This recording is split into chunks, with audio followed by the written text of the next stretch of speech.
இன்றைய வாழுதரும் வார்த்தைகள் தொடக்க நூல் 15:1.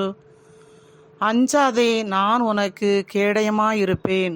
ஆம் சகோதர சகோதரிகளே, இதோ இன்றைய வார்த்தைகள், இன்று நம்மளுக்கு கொடுக்கப்படுகிற ஒரு ஆசீர்வாதமான வார்த்தைகள். அஞ்சாதே, நான் உனக்கு துணையாக இருப்பேன், கேடயமாக இருப்பேன், பாதுகாப்பாக இருப்பேன். நீ எதற்கு அஞ்ச வேண்டும்? அன்று ஆபிரகாமோடு இருந்த தேவன் நான் உன்னோடு இருப்பேன். ஆபிரகாம் கடவுள், ஈசாக்கின் கடவுள், யாக்கோப்பின் கடவுள் என்று பெயர் பெற்ற கடவுளாக இதோ நம்மளோடு இருக்கிறார்.